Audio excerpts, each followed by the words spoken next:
If you are experiencing foundation issues, get a free estimate from Ox Foundations. Coach Matt Zedaker, the head football coach of the Lincoln Golden Bears, joins us this morning, fresh off a big win over Munford last Friday night. Coach, good morning. Thanks for being here. Yeah, thanks for having me, Jimmy. First of all, how was the transition? You've been there 2 years. You went from Sylacauga to Lincoln. How was that transition to begin with?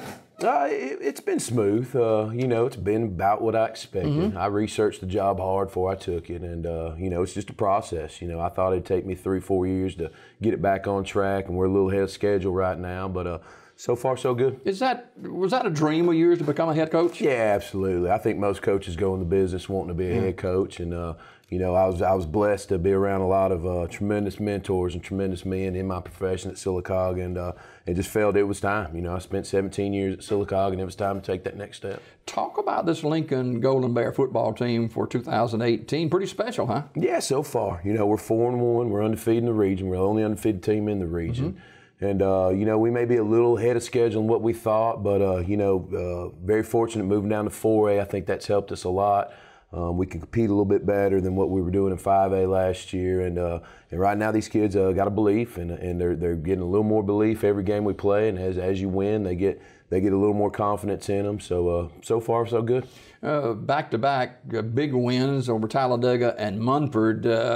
Talk about this Munford game. I know there was a play that you ran. I tried to lift it off YouTube, and I'm not too social media savvy, but kind of explain that a little bit. I told Coach Zedaker I tried that a lot of times down through the years, and it never worked for me. Yeah. But talk about the Munford game. Well, just tremendous rivalry game. That game last year, I got kind of indoctrinated into that rivalry and didn't realize how important it was to both communities, and so they put it on us pretty good. So that was a game circled from last year. Kind of a game of two tails. I thought we really dominated the first half. We had a 21-6 lead going into halftime, and then give them a lot of credit. They came back second half, and they had our number. We really couldn't do much at all. Had a couple stops, a couple turnovers that we were fortunate to keep the game in hand, and then, we're down 6. Ball's on the 1-yard line. My quarterback had thrown the ball out of the back of the or thrown it out the sideline and had intentional grounding called. And Not many good things happen when you back up that far. It was snowballing, and we're on the 1-yard line, and I sent the punt team out. I had one timeout, and then brought them back out, called my timeout, asked my offense coordinator. I said, "You got anything to get us the first down?" We had to get to the 20.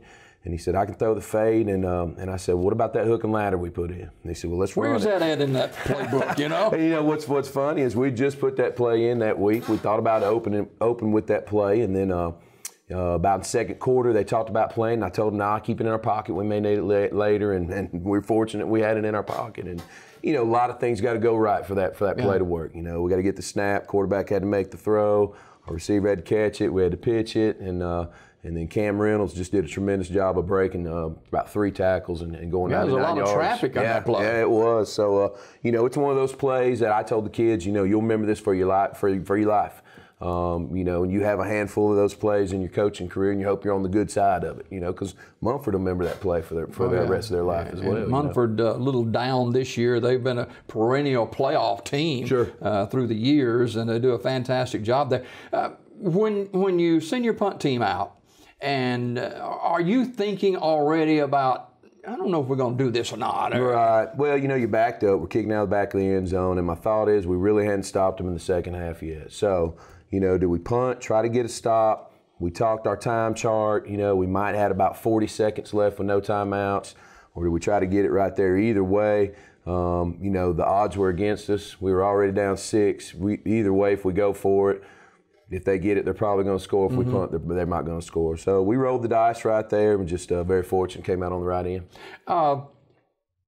A lot of good things had to happen for that play to work. You're the guy that ran the touchdown, as you mentioned after the catch, broke several tackles. And he did. When that play ended, what is your first response when you see that unfolding? Well, in my mind, when I knew he was going to score, I immediately started thinking, geez, I got to stop him now. Because we still had 2 minutes to go, and then we got to kick the extra point, which was huge. That puts us up 1.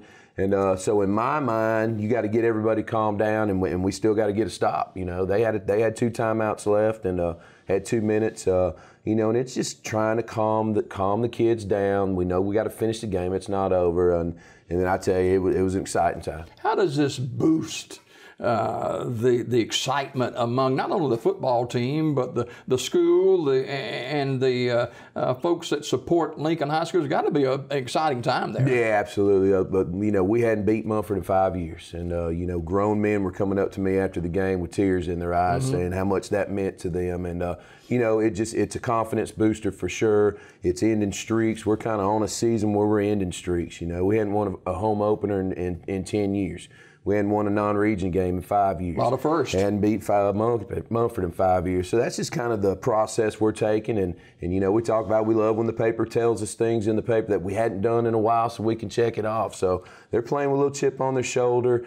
Tremendous game for the community and our school to get back on top of that. And it's just big. It's big. Now we got a trap game coming up with Hopewell, and so coming off 2 emotional rivalry games with Talladega and Munford, and so really got to try to refocus these young men and let them know, hey, you're back in region play. All that's for nothing if we lose this one. Yeah, and Hopewell down through the years hadn't been very successful, but they're much improved this year. They beat Childersburg there. They did. A couple of weeks ago, and so you go into that game. That can be a kind of a trap game for you. It is. We got to handle a 2-hour ride on a bus. And then we got to go down there and play a team that's a little salty at their home field, and we know they've been beating good teams. They're 3-2.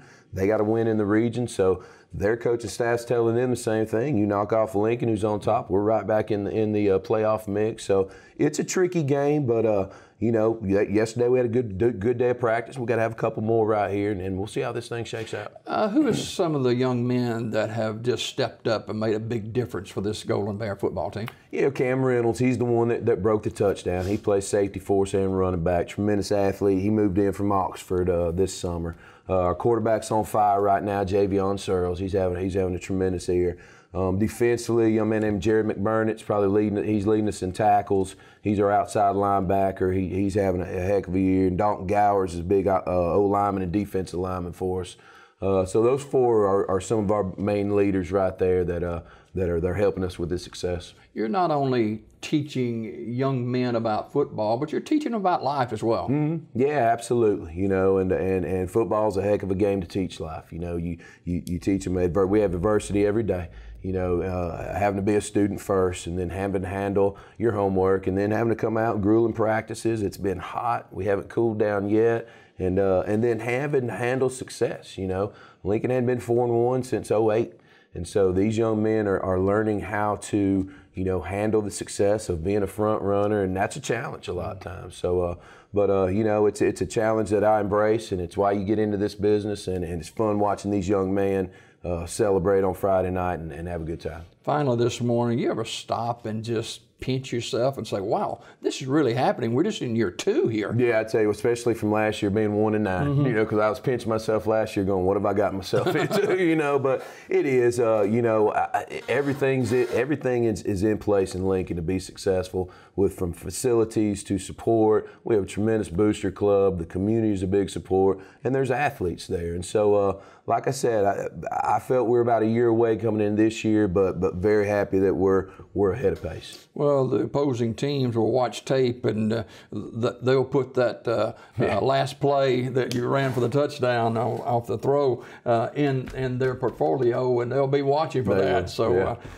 maybe you'll have another one. Well, that's the plan. We got to figure out what we can do next. There you go. Coach Matt Zedaker, the head football coach at Lincoln High School, our guest this morning. The Golden Bears 4-1. They'll travel to Hopewell and slap out Alabama this weekend. Matt, thanks for being with us. Good to see you, sir. Thank you, Jimmy. Thanks for having me. More Daybreak right after this.